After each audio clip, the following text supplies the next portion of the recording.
Nous voyons maintenant l'intégrale d'une fonction vectorielle. Donc on a une fonction f définie sur un segment AB à valeur dans l'espace vectoriel normé complet E. On dit qu'elle est intégrable si, quel que soit epsilon positif, il existe une fonction en escalier phi de AB vers E, une fonction en escalier θ de AB vers R+, vérifiant quel que soit x appartenant à AB, norme de f de x moins phi de x est inférieure ou égale à θ de x, et somme de AB de θ de x de x inférieure ou égale à epsilon. Alors bien sûr, l'intégrale d'une fonction de AB vers R a déjà été vue, et toutes les propriétés ont été vues. Rappel, on dit qu'une fonction phi de AB vers E est en escalier s'il existe une subdivision comme ça, c'est-à-dire une suite croissante qui commence à A et qui finit à B, telle que phi est constante sur chacun de ces intervalles-là. F de AB vers E est intégrable si et seulement s'il existe une suite Fn de fonctions, phi n de fonctions en escalier de AB vers E, une suite θn de fonctions en escalier de AB vers R+, vérifiant norme de f de x moins phi de n de x inférieur ou égal à θn de x, quel que soit n, quel que soit x, et limite, quand n tend vers plus l'infini, de somme de AB de θn de x et x est égal à 0. Démonstration, on prend epsilon égale 1 sur n, il existe des fonctions en escalier phi n, θn, vérifiant ça, phi n donc de AB vers E et θn de AB vers R+, vérifiant norme de f de x moins phi n de x inférieur ou égal à θn de x et somme de AB de θn de x de x inférieur à 1 sur n. Ça va tendre vers 0 quand n tend vers plus l'infini, d'où le résultat. Et inversement, si epsilon est positif, on peut trouver n, il existe n tel que n supérieur ou égal à n donne ça, puisqu'on sait que ça tend vers 0, donc on est sûr de trouver ça. On prend n égale grand n, on pose phi égale phi grand n, θ égale θ grand n, et on se retrouve bien avec ça, donc f est intégrable.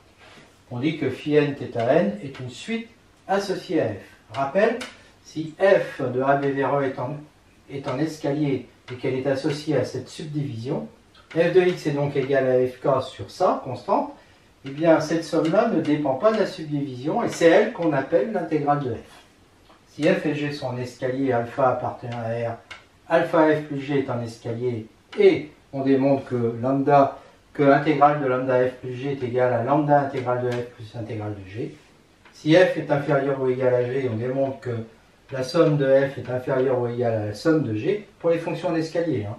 Et si on a a inférieur ou égal à b inférieur ou égal à c, on a la relation de Chasles, somme de a à b plus somme de b à c égale somme de a à c. Enfin, si f est en escalier, norme de f est en escalier, ça c'est évident puisque elle est constante sur ça, donc norme de f va être constant égal à norme de fk sur cet intervalle, et donc on aura norme de somme de f qui est égale à norme de somme des fk à k plus 1 moins 1k qui va être inférieur ou égal, ça c'est l'inégalité triangulaire, à somme des normes fois ça parce que ça c'est positif, et ça c'est exactement l'intégrale de f.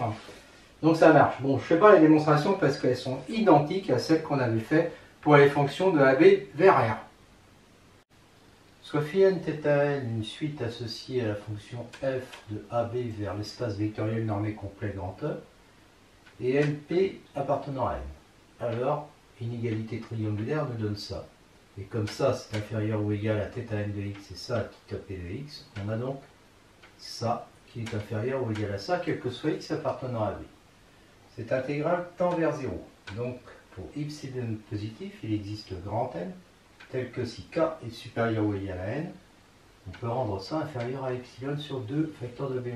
Du coup, si je prends np supérieur ou égal à n, je vais avoir norme de phi n de x moins phi p de x, qui est inférieur ou égal à ça inférieur à epsilon sur 2b moins a, ça aussi, et donc ça fait epsilon sur 2 facteurs de b moins a plus epsilon sur 2 facteurs de b moins a, donc ça veut dire que ça va être inférieur ou égal à epsilon sur b moins a. Soit alpha, donc cette quantité-là. Eh bien, elle est égale, linéarité de l'intégrale, à ça. Ensuite, l'inégalité classique, norme de l'intégrale inférieure ou égale à intégrale de la norme, qui est vrai qu'on a vu pour les fonctions en escalier. Hein. Ça marche parce que ce sont des fonctions en escalier hein, pour le moment. Ça marchera aussi pour les fonctions intégrables après, mais pour le moment, c'est les fonctions en escalier. Et donc ça va être inférieur ou égal à epsilon de x sur b moins a fois b moins a. Parce que ça, c'est une norme, c'est réel, on sait l'intégrer. Et qui fait epsilon.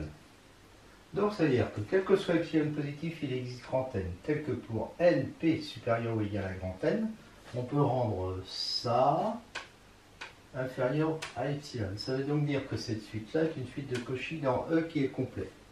Donc elle est convergente. Alors maintenant, on prend une autre suite associée à f. Et on applique à nouveau l'inégalité triangulaire en mettant f entre les deux. Donc ça fait inférieur ou égal à θ n de x plus θ' n de x. On considère cette quantité-là. Alors pareil, linéarité de l'intégrale. Ensuite, je majore. Et là, je dis que ça, c'est inférieur à ça. D'accord? Je sépare en deux intégrales. Chacune des deux tend vers 0. Bon, ça a une limite d'après ce qu'on a dit avant. Une limite grand I. Ça a une limite d'après ce qu'on a dit avant, grand J. Donc ça tend vers norme de I moins J. Mais en fait, ça tend vers 0. Donc norme de I moins J est égale à 0. Donc I est égal à J. Donc la limite de somme de A à B de phi prime n de x dx est égale à la limite de somme de A à B de phi n de x dx. Autrement dit, cette limite ne dépend pas de la suite associée à f. On la note donc somme de A à B de f de x dx et on l'appelle intégrale de f sur AB. Donc c'est quelque chose qui appartient évidemment à E. Bon, ce qu'on vient de faire, c'est exactement ce qu'on avait fait avec les fonctions d'un segment AB vers R. Linéarité, si f et g sont deux fonctions de AB vers l'espace vectoriel normé complet E et lambda appartenant à R, alors lambda f plus g est intégrable et on a ça. Bon, c'est comme ce qu'on avait fait dans R, on prend deux suites associées à f et g, on a donc ça et ça. Alors on va considérer ça, et on va l'écrire, on met les f et les phi n ensemble, puis on sépare grâce à l'inégalité triangulaire, et donc ça fait ça, inférieur ou égal à ça. Bon, donc ça veut dire que ça va être inférieur ou égal à valeur absolue de lambda fois θ n de x plus θ' n de x. Et ça, quel que soit x, quel que soit n, quel que soit x. Bon, ça c'est une fonction en escalier, positive. Et la somme de ça, par la linéarité de l'intégrale, ça fait ça. Et comme ça tend vers 0 et ça aussi, ça tend vers 0. Bon, bah, qu'est-ce qu'on vient d'obtenir là? On vient d'obtenir que ça, avec ça, c'est une suite associée à lambda f plus g. Et donc, ça veut dire que lambda f plus g est intégrable. Alors son intégrale, ça va être égal à la limite, quand n tend vers plus l'infini, de ça. Et donc ça, c'est la limite de lambda somme de A à B de phi de n de x dx, plus somme de A à B, la limite de somme de A à B de phi prime n de x dx. Et celle-là, c'est somme de A à B de f de x dx, donc lambda somme de A à B de f, plus somme de A à B de g. Et c'est terminé. Remarque, soit f et g, deux fonctions de l'intervalle AB de R vers l'espace vectoriel normé complet E. Si f est intégrable et que f et g ne diffèrent que pour un nombre fini de points de AB, alors g est intégrable et leurs intégrales sont égales. Démonstration, je pose h égale g moins f, qui vaut donc 0 de E, sauf en un nombre fini de points, que je peux appeler AK, les AK. D'accord ? On considère la subdivision sigma formée de ces points et de A et B. Donc, subdivision, ça veut dire qu'on remet tout le monde en ordre. Je les appelle xk. h de x vaut 0 sur chaque intervalle xk plus 1. Puisque les fonctions sont les mêmes, sauf sur les xk. Et encore, pas forcément tous, parce qu'il peut y avoir A et B. Donc, ça veut dire que j'ai toujours ça. D'accord ? Donc, h est en escalier, et sa somme, hein, donc en escalier, donc intégrable, hein, et la somme de A à B de h de x dx, bah, c'est la somme des zéros facteurs de xk plus 1 moins xk. Et donc ça vaut 0. G est égal à f plus h, f est intégrable, h est intégrable, on vient de le voir, donc G est intégrable, et somme de A à B de f, de G, est égale à somme de A à B de f plus somme de A à B de h, qui vaut 0. Donc les deux intégrales sont bien égales.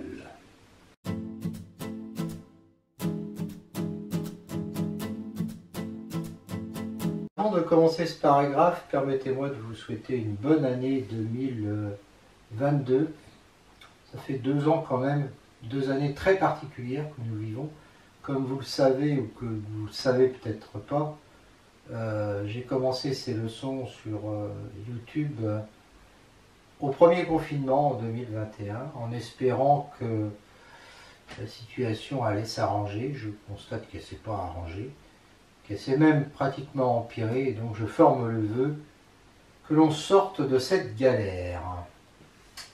Alors revenons à nos moutons avec une fonction f de AB vers un espace vectoriel normé complet E intégrable. Alors norme de f, donc l'application de AB vers R+, qui à x associe norme de f de x, est intégrable, et on a norme de l'intégrale qui est inférieure ou égale à l'intégrale de la norme. Démonstration, on prend une suite phi n θ n associée à f, et donc il vérifie ça. Et on a une première inégalité triangulaire qui nous donne, en faisant passer f de l'autre côté, on a ça. Et une deuxième, hein, ça peut être fait comme ça. Et là, on fait passer cette norme à gauche, donc ça fait moins, et on fait passer f à droite.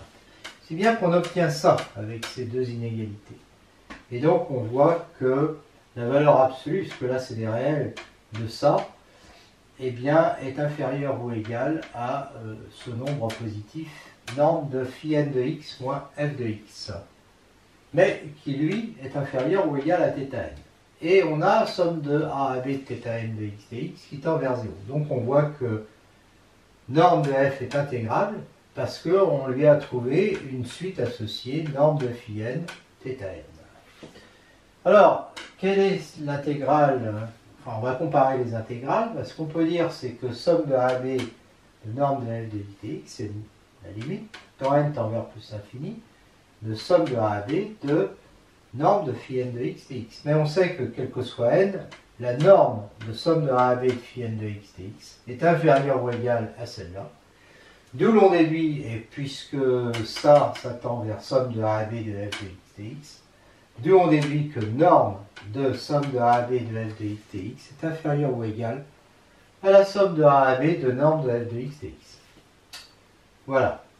Une propriété, alors là c'est deux propriétés que je ne vais pas démontrer parce que la démonstration sera identique à celle qu'on a fait pour une fonction numérique d'une partie de R, enfin de AB vers R. Si f est définie sur AB à valeur dans E, si elle est intégrable, alors elle est intégrable sur un segment plus petit inclus dans AB. Et la relation de Chan, dans ces conditions, si f est intégrable sur AB, si et seulement si elle l'est sur AC et CB, et on a alors somme de A à B égale somme de AC plus somme de C à B. Fonction réglée.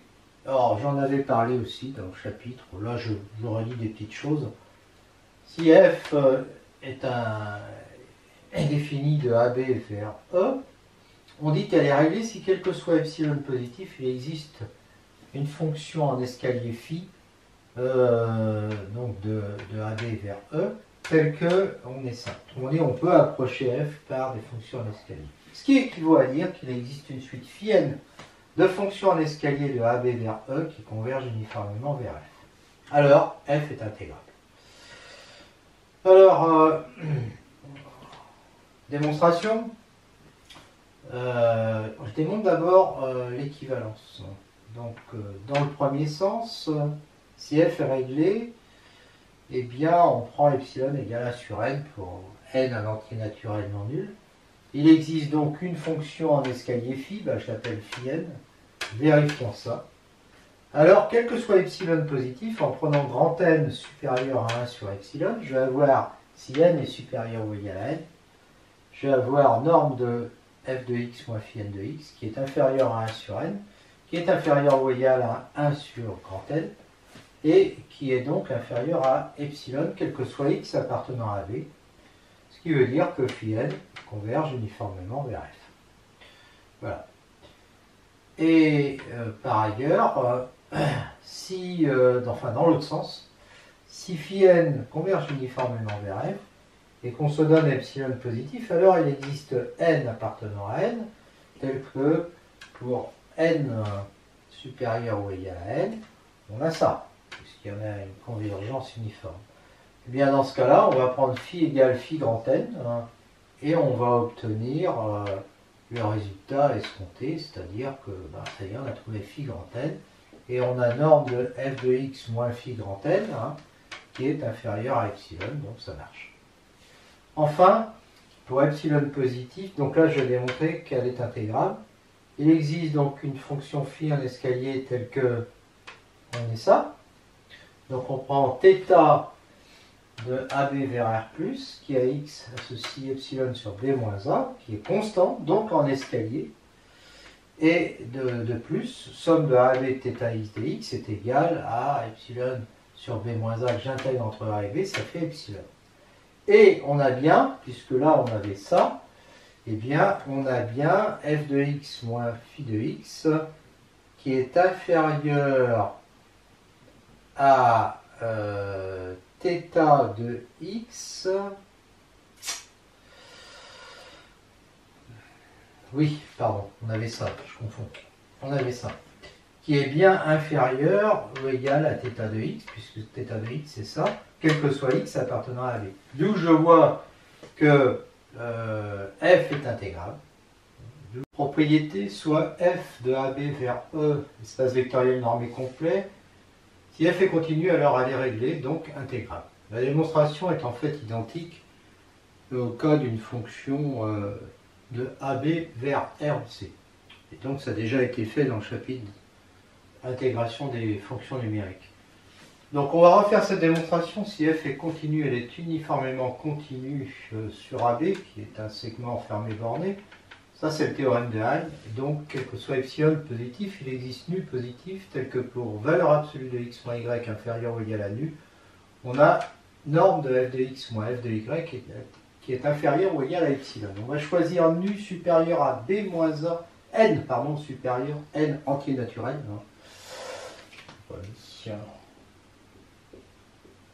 Supérieur à b moins a sur nu et h égale b moins a sur n. b moins a sur n qui sera donc inférieur à nu. Et on considère une subdivision comme ça avec des AK qui sont égaux à A plus KH. D'accord?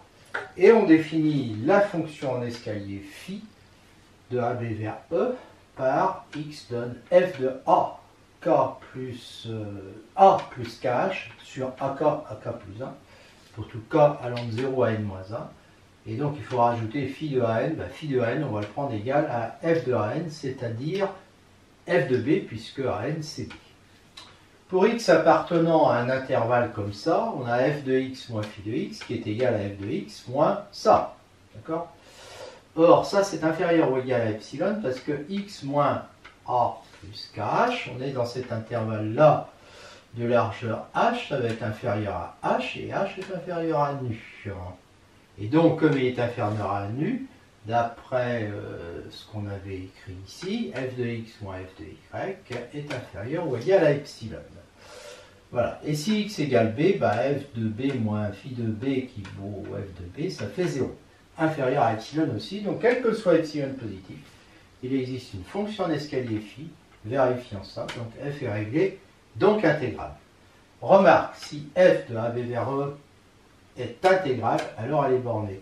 On prend epsilon égale à 1, f est intégrable, il existe des fonctions en escalier, vérifiant ça.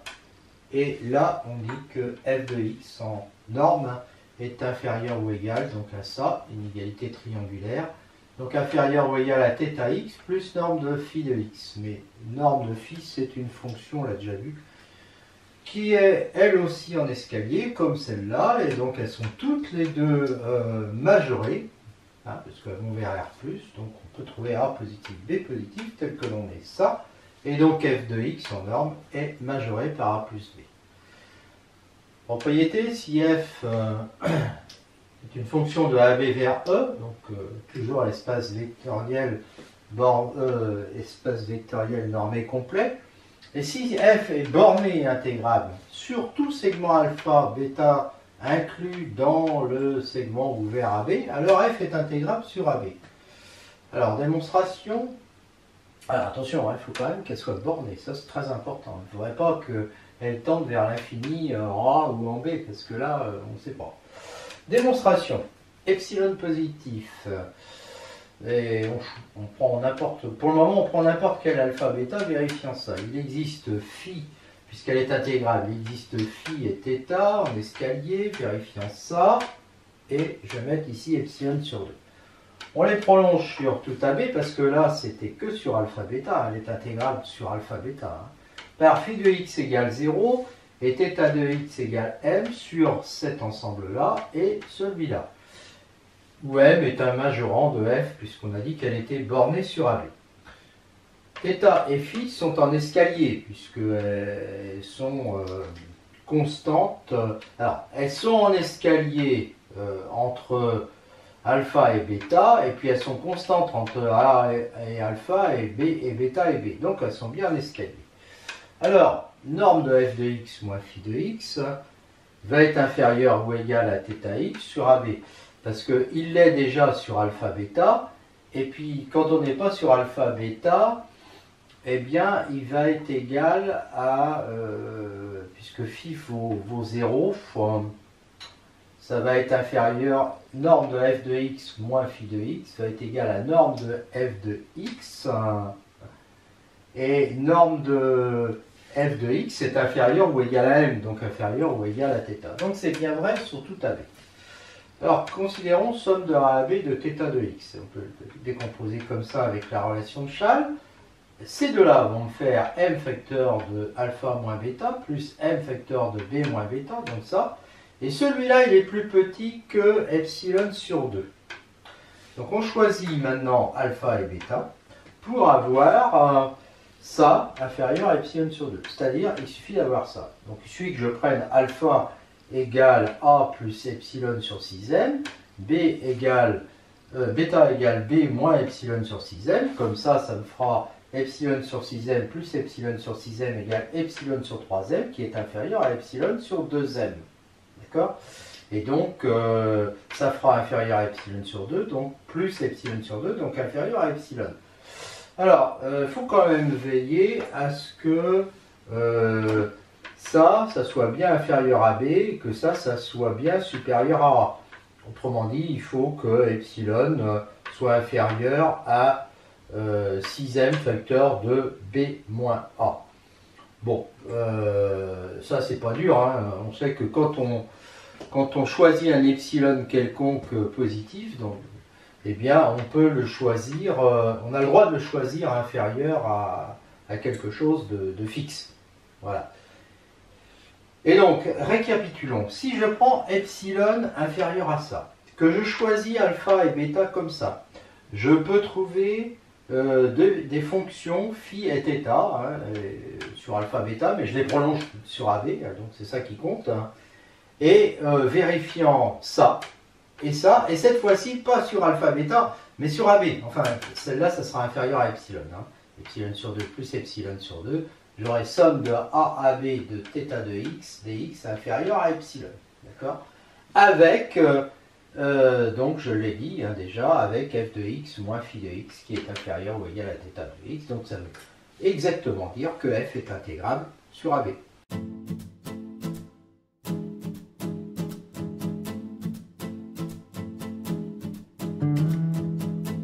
Soit f une fonction de AB vers l'espace vectoriel normé complet E, f borné sur AB continue sur AB ouvert, alors elle est intégrable sur AB fermé.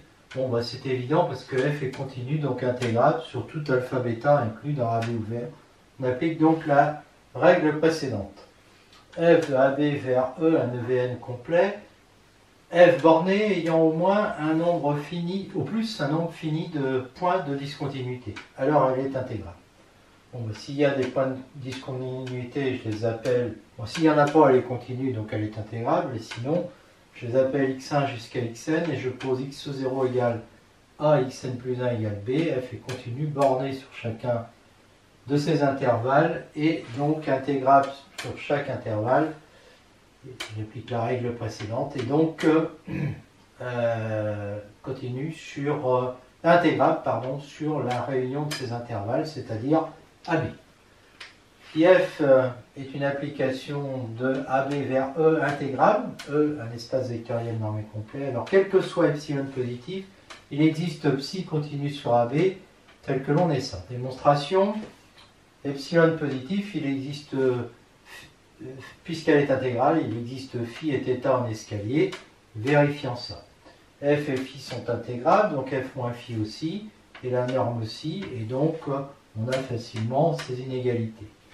On prend une subdivision commune à phi et θ, m un majorant de phi sur AB, en modifiant éventuellement à 0 et à n, on peut supposer que phi, qui est en escalier, et continue en A et B. Soit h positif inférieur à ces deux nombres-là, on verra pourquoi tout à l'heure. On définit psi de AB vers E par... Alors, on veut que psi soit affine par morceau sur chacun des intervalles de la forme xk moins h sur 2 xk plus h sur 2. Mais je pars d'une fonction qui est en escalier. Et c'est en noir, là, la fonction en escalier. Hein, d'accord? Et donc, vous voyez, entre xk moins 1 et puis xk. Et donc là, c'est xk moins h sur 2. Là, c'est xk plus h sur 2. Là aussi, c'est en escalier, mais cette fois-ci entre xk et xk plus 1. Et là, je prends ça. Et donc, elle est affinée par morceaux sur chaque xk. Et ailleurs, ah oui, affinée en morceaux tel que, justement, pour rapprocher les morceaux, on veut que psi de xk moins h sur 2 soit égal à phi de xk moins h sur 2. Et que psi de xk plus h sur 2 soit égal à phi de xk plus h sur 2. Et puis, on décide que psi est égal à phi ailleurs. Alors, psi va être évidemment affine par morceau, donc continue sur AB.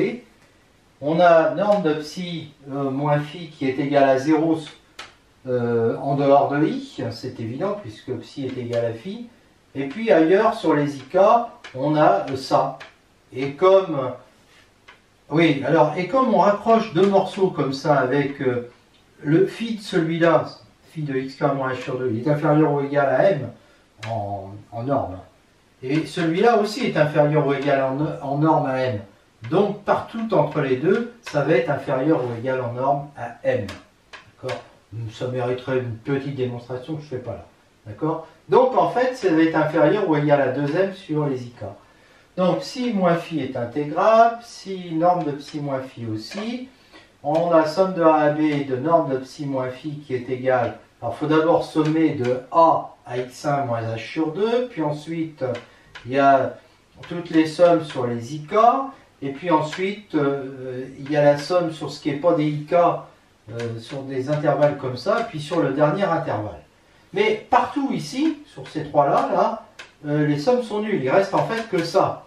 Et sur les ik, on a norme de psi moins phi qui est inférieure ou égale à... Alors j'ai dit que c'était 2m, hein, donc que j'intègre entre A et B. Et non, oui, alors ça fait en fait la somme, oui, sur chaque ik, la largeur c'est h, hein, et la fonction en norme est inférieure ou égale à 2m. Donc quand j'intègre, ça va être inférieur ou égal à 2hm. Mais il y a n-1 ik. Donc j'obtiens n-1 2hm, c'est-à-dire c'est inférieur ou égal à 2nmh, qui est inférieur à epsilon sur 2 parce que j'ai choisi h inférieur à ça. Voilà. Et donc j'obtiens, alors h là j'ai choisi inférieur à ça, c'est pour pouvoir enlever évidemment h sur 2 à xk et rajouter h sur 2 à xk sans que ça dépasse d'un côté ou de l'autre le xk-1 ou le xk+1. Donc finalement, la somme de A à B de norme de psi moins de f moins phi, donc qui est inférieur ou égal à une égalité triangulaire à ça, va être égale à la somme de A à B de ça, plus, je me suis répété là en fait. Oui, je me suis répété. C'est inférieur ou égal à epsilon sur 2, parce que ça, c'est inférieur ou égal à epsilon sur 2.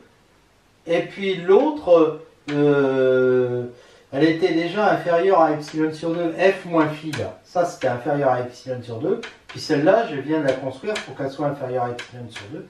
Donc c'est inférieur à epsilon.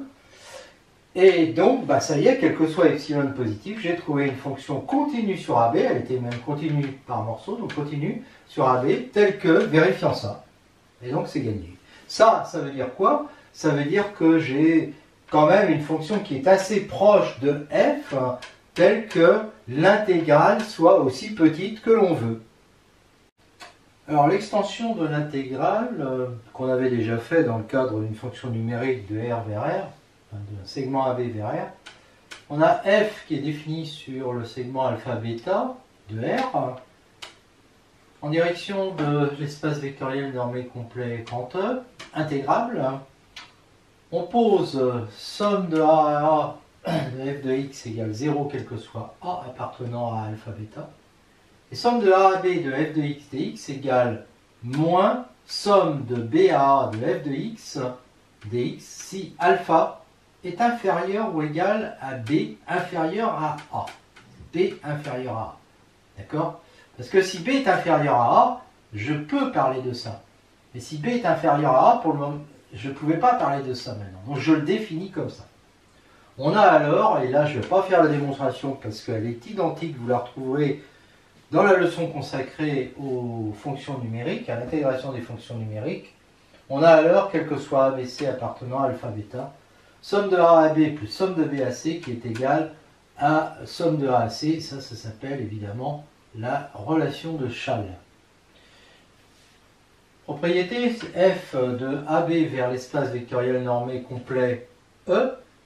Alors la fonction qui a x appartenant à B associe somme de A à x de f de t dt, ce qui est possible puisque si la fonction est intégrable sur AB, elle est intégrable sur AX, et lipschitzienne donc continue sur AB.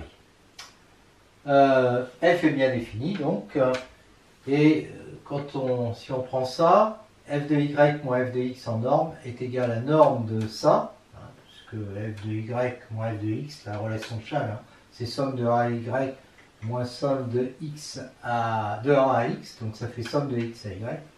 Et ça, c'est inférieur ou égal à ça. Comme f est intégrable, elle est majorée sur AB, donc f de x est toujours inférieur ou égal à m, quel que soit x appartenant à AB, où m est strictement positif.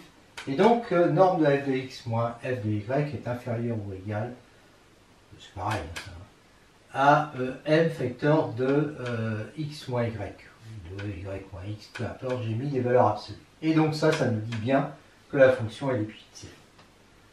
F de AB vers l'espace vectoriel normé complet E. Alors f est dérivable à droite, respectivement à gauche, en tout x0 appartenant à B, où f admet une limite à droite, ou respectivement une limite à gauche. Et alors, la dérivée à droite en x0 est égale à la limite de la fonction à droite, la limite à droite de f en x0.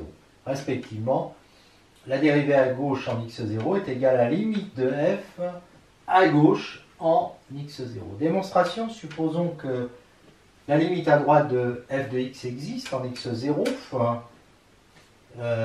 Alors, quel que soit epsilon positif, il existe nu positif, tel que, avec ces conditions-là, on a norme de f de t moins la limite qui est inférieure à epsilon. Alors, on considère la fonction g définie sur AB à valeur dans E par g de x égale f de x si x est différent de 0, de x0, et g de x0 est égal à la limite de f en x0 à droite, puisqu'elle existe.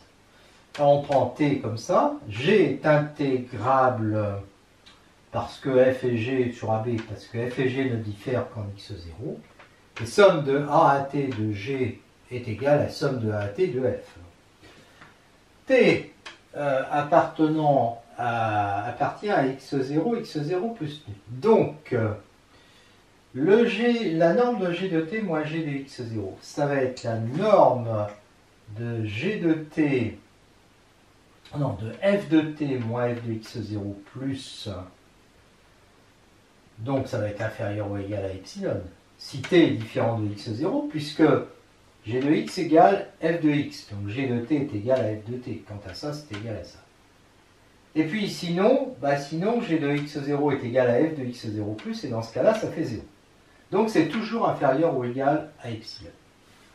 Norme de somme de x0 à t de g de u du moins t moins x0, g de x0, attention, hein, g de x0 c'est un vecteur, c'est pour ça que je mets ça devant, est égal à norme de x0 à t de g de u du, moins, et puis ça, je peux dire que c'est ce qu'on a quand on intègre la constante g de x0 entre x0 et t. Et donc c'est égal à norme de ça, et donc inférieur ou égal à ça. Or ça c'est inférieur ou égal à epsilon, facteur de t moins x0, puisque t est plus grand que x0. Donc quand je divise maintenant ça par ça, j'obtiens ça, pour tout t comme ça. Donc, quel que soit epsilon positif, il existe nu, tel que si t, on obtient ça. Ça veut exactement dire que f de t admet une dérivée, ou f de x admet une dérivée à droite en x0, et que cette dérivée à droite est égale à g de x0, c'est-à-dire à la limite à droite de f en x0. La démonstration est identique à gauche.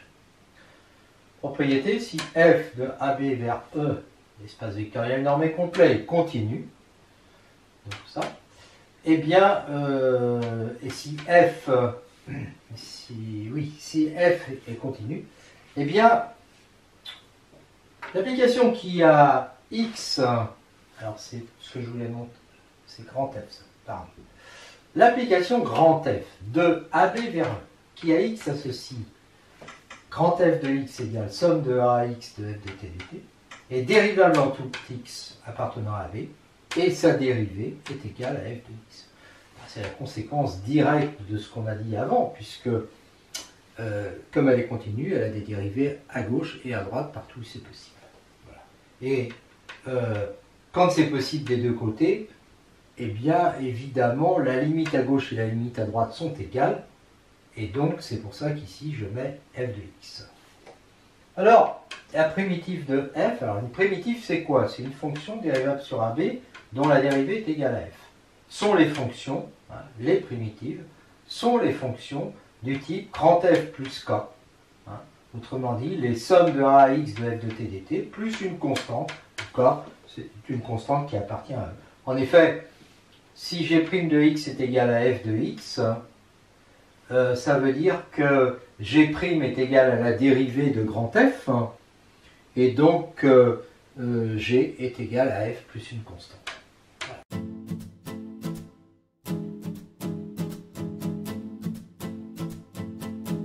Remarque, f est une fonction de AB vers l'espace vectoriel normé complet E, et f est continu. On considère une fonction de AB vers E, une fonction h. Si h est une primitive de f, alors hb moins ha est égal à somme de a à b de f de t dt. Démonstration. On sait que h de x, on sait que ça c'est une primitive de f, et que h diffère de celle-là par une constante. Bon. Dans cette formule, quand je remplace x par a, j'ai h de a est égal à k. Et j'ai h de b qui est égal à ça. Bon, puisque ça, c'est h de a, j'obtiens bien h de b moins h de a est égal à c'est ça. Remarque, toujours f de AB vers E de classe C1 sur AB. Alors, somme de A à B de f' de x dx est égal à f de b moins f de a. Ça, c'est évident, puisque f est une primitive de f', hein, et f' est continu. Donc FB moins FA égale somme de A à B de F' de T dt. Changement de variable, on a phi, une application de AB vers R de classe C1 et F de phi de AB vers l'espace vectoriel normé complet continu. Alors, somme de phi de A à phi de B de F de X dx est égale à somme de A à B de phi' dt, ça c'est un réel, F rond phi de T dt. Alors ce qu'il faut bien voir quand même, c'est que comme F est continu, l'image du segment AB, c'est un segment de même nature que AB. Mais attention, U et V, c'est pas forcément phi de A, phi de B. Hein. Même dans le désordre d'ailleurs. Alors, la démonstration, donc T appartenant à I donne phi' de T, F rond phi de T est continu, parce qu'on a supposé que phi' était continu, vu que phi est de classe C1. Donc ça, c'est intégrable. Soit H, l'application qui a X fait correspondre ça. On sait que H' de X est égal à phi' de X, F rond phi de X. Et grand F, l'application qui a X appartenant à UV, associe somme de phi de A à X de F de T dt. Elle existe parce que F est continu sur UV.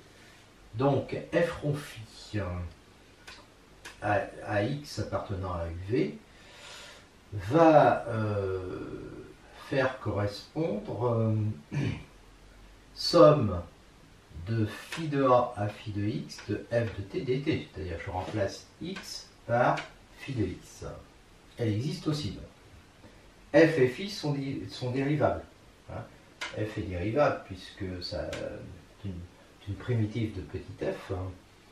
Et phi est dérivable aussi. Donc f rond phi est dérivable. Et la dérivée de f rond phi, c'est phi', f' rond phi. Donc ici, ça nous fait phi' de x, f de phi de x. D'accord? Or ça, c'est exactement h' de x. Voilà. Donc ça veut dire que h et f rond phi diffèrent d'une constante. F rond phi égale h plus k. F rond phi de A est égal à 0. Alors ça, si je remplace x par A, bah oui, ça fait phi de A, donc ça fait bien 0. Et h de A est égal à 0. Bah oui, si je remplace x par A, ça fait 0. Voilà. Donc la constante ici, f rond phi de A est égal à h de A plus k, 0 égale 0 plus k, k égale 0. Donc f rond phi est égal à h. Donc, puisque f rond phi est égal à h, f rond phi de B, ça va donner somme de phi de A à phi de B de f de x dx ou de t dt, peu importe, c'est égal à somme de A à B, hein, ça c'est h, hein, de phi' de t, f rond phi de t dt. Hein, puisque h, je ne sais plus où il est, h, voilà, je remplace x par b, et donc ça fait ça. Et donc j'ai le résultat. Alors maintenant, une deuxième... alors ça, évidemment, c'est une formule hein, qu'on a traité de nombreux exemples dans le chapitre sur l'intégration des fonctions numériques. Je n'y reviens pas ici, de même que je ne vais pas m'attarder sur l'intégration par partie, mais quand même expliquer pourquoi elle marche encore, sous certaines conditions, avec des fonctions vectorielles. Donc j'ai V de AB vers E, qui est une fonction vectorielle, E toujours un espace vectoriel normé complet, et U de AB vers R. Là, c'est une fonction numérique. Les deux ne sont pas des fonctions vectorielles parce qu'il n'y a pas, il faudrait définir un produit entre ces fonctions vectorielles. Et ça, c'est pas automatique. Hein. Loin s'en faut. Et donc, UV sont de classe C1. On suppose que UV sont de classe C1. Alors, on a cette formule qu'on avait déjà avec les fonctions numériques. Où le crochet, c'est un symbole, hein, ça veut dire UB, VB moins UA, VA. Démonstration, UV, U'V et UV' sont des fonctions de AB vers E. En effet, ça va vers E, et ça c'est un nombre réel. Ça c'est un nombre réel aussi, hein, quand on considère U' de X, V de X. Hein. D'accord? Voilà. Donc UV, évidemment, est de classe C1, puisque U et V sont de classe C1. U'V et UV' sont C0, c'est-à-dire continus, puisque U' et V' sont continus. On sait que la dérivée de UV' c'est ça, et donc on intègre, ça fait somme de A à B de dérivée de UV, de T dt, est égale à somme de A à B de U'V de t dt, plus somme de A à B de UV' de t dt. Et donc ça donne exactement, ça c'est UV pris entre A et B, donc c'est U de B, V de B moins U de A, V de A, qui est égal à somme de A à B de U' de T, V de T dt, plus somme de A à B de U de T, V' de T dt, et donc on a le résultat.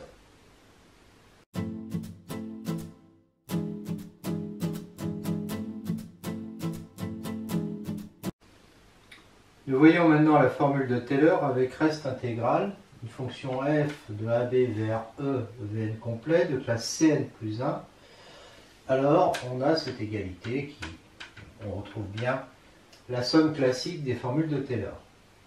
Alors, démonstration par récurrence sur n, dans le cas n égale 0, ici il n'y aura qu'un terme qui sera 1 sur 1 fois f de A, donc ça fera f de B moins f de A est égal, et là ça fera 1 sur 1, et là pour n égale 0 ça fait f'. Or ça s'intègre par f de B moins f de A, donc c'est bon. Supposons que ça soit vrai à l'ordre n-1 et supposons f de classe Cn plus 1. Donc on va avoir f de B moins f de A qui est égal à ça plus ça. Et on va intégrer ça par partie. Comme fn est de classe C1. Donc on intègre ça. Et ensuite on dérive ça. Alors évidemment le n va avec le factoriel n-1. En B, ça vaut 0, et en A, comme il y a le moins, ça nous fait ça. Plus, donc, ce truc-là, ça y est, c'est terminé. C'est-à-dire que dans cette formule-là, on remplace ça par ça, et on obtient exactement ça. Voilà. Propriété, f de AB vers E, toujours un EVN complet, de classe Cn plus 1. Si Fn plus 1 Fn plus 1 est continue, alors elle est majorée sur AB, et à ce moment-là, dans la formule précédente, ça je peux dire, donc comme c'est majoré, je peux dire ça, et donc ça me fait que f de B moins f de A, c'est ça, qui est égal à la norme de cette intégrale, va être inférieur ou égal à l'intégrale de la norme. Et ça, je remarque que b moins x, c'est un réel, supérieur ou égal à 0, donc je peux écrire ça comme ça, majorer ça par m que je sors de l'intégrale, et donc ça me fait ça. Et donc finalement, en intégrant ça par moins b moins x à la puissance n plus 1 sur factoriel n plus 1, j'obtiens ça. Donc j'obtiens que tout ça est inférieur ou égal à ça. Un résultat que je vais obtenir avec des hypothèses un peu moins fortes. Je vais supposer, donc ça s'appelle l'inégalité de Taylor-Lagrange. F de AB vers E complet de F de classe Cn sur AB. Fn plus unième existe, mais il n'existe que sur AB ouvert et il est vérifique. Il existe M positif tel que ça. C'est-à-dire qu'on ne suppose même pas que Fn plus unième est continu. Alors, on a ça. Démonstration. On considère phi de x égale f de b moins somme de 0 à n des b moins x à la puissance k sur factoriel k f km de x. D'accord. Donc ça, on a le droit de le faire. G de x est égal à moins b vecteur de b moins x à la puissance n plus 1 sur n plus 1 factoriel. Phi est donc une application de AB vers E. G, une application de AB ouvert vers E. Et phi et G sont dérivables sur AB ouvert. Oui, AB ouvert seulement, y compris pour phi, parce que Fn va être dérivable sur AB ouvert. Bon. Donc phi' de x va être égal à ça. Okay. Alors pourquoi à ça? Parce que bon, ça, quand je dérive, ça fait 0. Puis là, dans les sommes, je dérive ça. Donc ça fait ça. Et puis ensuite, je dérive ça. Donc ça fait ça. D'accord? Alors ça, je fais une petite translation sur le cas. Donc ça fait ça, moins ça, d'où je vois qu'il reste qu'un seul terme qui est moins b moins x à la puissance n sur factoriel n, fn plus unième de x. Donc la norme de f' de x va être égale à b moins x puissance n, puisqu'il est lit, b moins x il est positif, hein, x est entre a et b, sur factoriel n, norme de fn plus unième de x, c'est-à-dire inférieur ou égal à b moins x puissance n sur factoriel n fois m. D'accord? Fois m, parce que j'ai supposé que ça c'était inférieur ou égal à m sur AB ouvert. Ça, il faut bien voir que, donc ça c'est exactement g' de x, parce que quand je dérive g', là il y a un moins qui vient supprimer ce moins là. Ça c'est quel que soit x appartenant à AB ouvert. Donc je peux appliquer l'inégalité, enfin le théorème des accroissements finis, et dire que norme de phi de b moins phi de a est inférieure ou égale à g de b moins g de a. Mais je remarque que phi de b, alors phi de b, c'est quand je remplace x par b, ben, ça va faire des zéros partout, sauf au rang 0, où ça va faire f de b moins f de b, donc phi de b est égal à 0. Phi de b est égal à 0, et puis g de b bah, est égal à 0. Donc ça fait norme de phi de a, mais alors norme de phi de a, c'est quoi? Phi de a, c'est ça, c'est f de b moins somme de 0 à n, de b moins 1 à la puissance k sur factoriel k, f km, et là je me suis trompé, f km de a. Je corrige.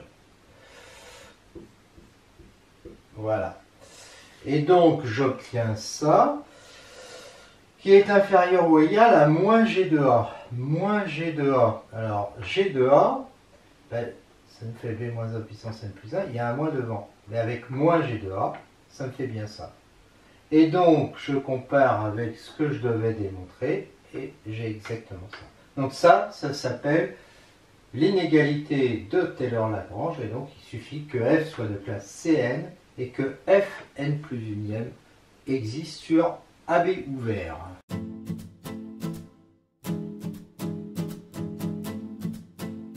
Remarque qu'on est souvent dans le cas où d'une fonction f définie sur AB à valeur dans un espace vectoriel normé de dimension finie d supérieure à 1. J'aurais pu mettre supérieur ou égal à 1, mais bon, une fonction vectorielle, elle est intéressante que si d est supérieur à 1. Dans ce cas, E est complet, puisqu'on est en dimension finie et les normes sont toutes équivalentes. Relativement à une base B de E, si j'appelle D sa dimension, donc, on prendra le plus souvent cette norme-là. Et là, je prends cette norme-là. Soit F donné par ses composantes relativement à B, F est en escalier si et seulement si chaque composante est en escalier. On a alors somme de A à B de F de T dt qui est égale à somme pour K égale à 1 à D des intégrales des FK, évidemment, fois le vecteur en K. Autrement dit, les coordonnées de cette intégrale, parce que c'est l'intégrale appartient à eux, bien ces coordonnées, ce sont ces intégrales. Alors, supposons que f soit en escalier associé à cette subdivision. Donc f de x est constante lambda j sur chaque aj plus 1. Et lambda j a des coordonnées lambda jk relativement à la base b. Fk de x va être constant. Et cette constante, je vais l'appeler, va être constante. Alors, f de x est constant sur chaque, là. Donc chaque coordonnée partielle, donc chaque fk de x est constant et égal à lambda jk sur chaque aj plus 1. Donc fk est en escalier et associé à sigma. Fk est une fonction en escalier associée à la subdivision sigma qui était celle de la fonction f. Et bien dans ce cas-là, somme de a à b de f de t dt est égale, qui est égale à ça, va être égale, et là je remplace le fj, je l'ai écrit en fonction de ses coordonnées, j'échange les deux sommes, et là, puisque sigma est aussi une subdivision associée à fk, je reconnais ici l'intégrale de fk. Et donc ça me fait ça, qui montre bien, d'abord qui montre le résultat, et que les coordonnées de cet élément de E sont bien ça.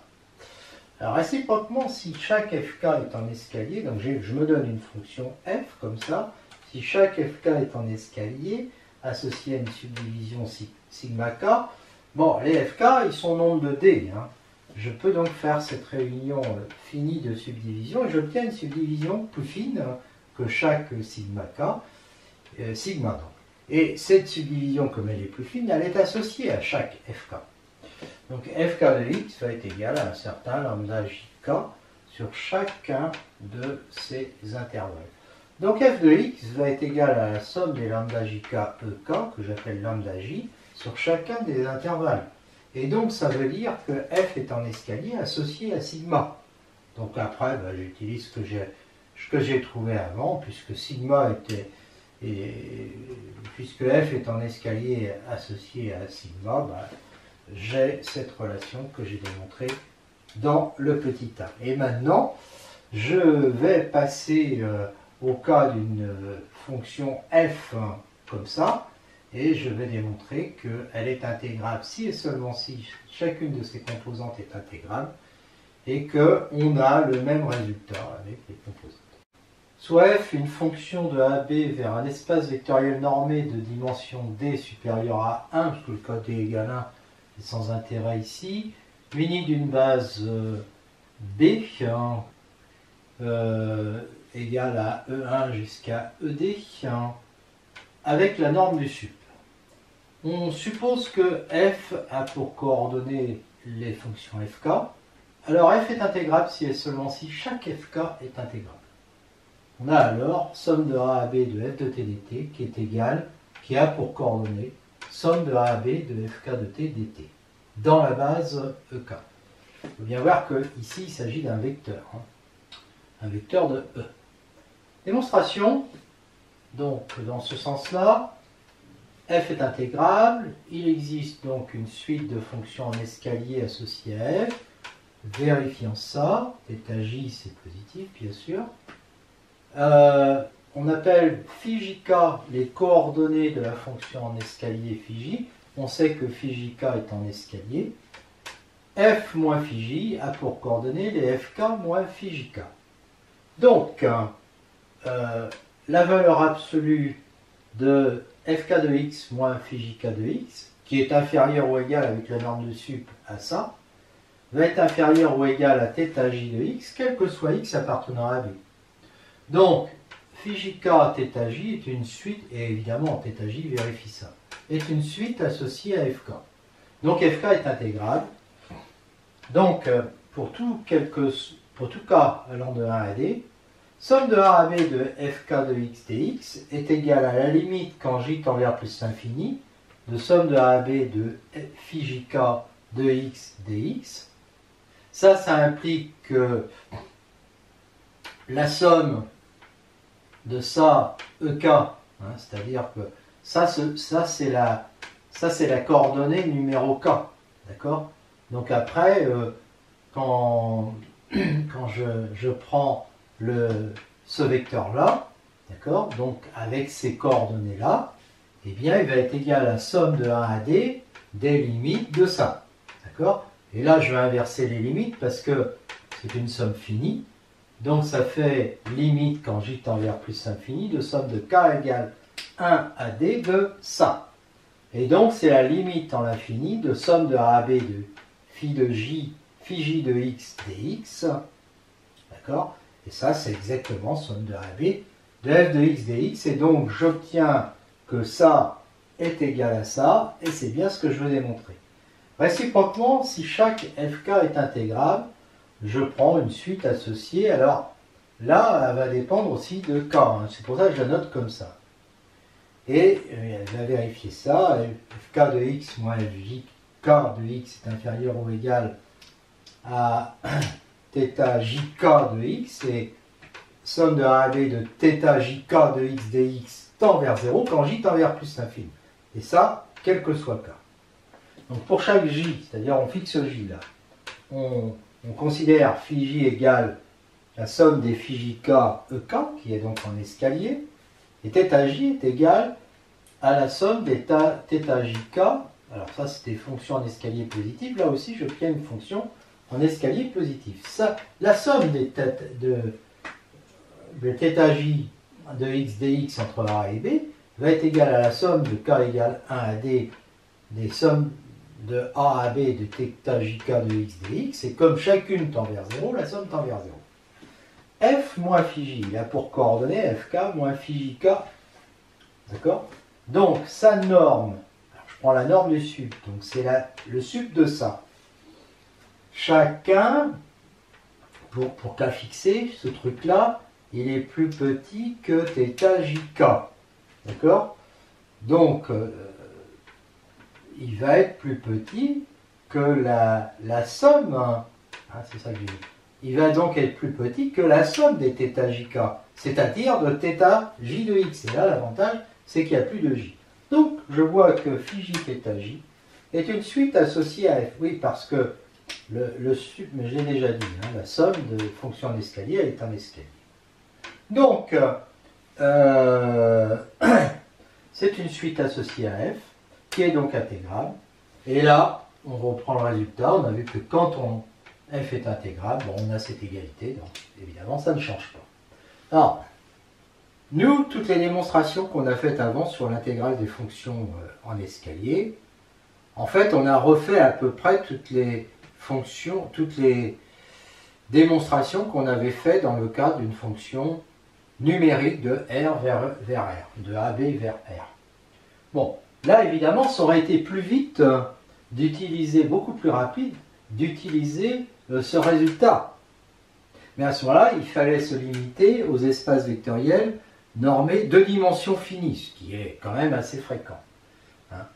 Alors, si on s'était limité aux espaces vectoriels de dimension finie, bah à ce moment-là, on aurait eu directement la relation de Schall, parce qu'elle est vraie pour chacune des coordonnées.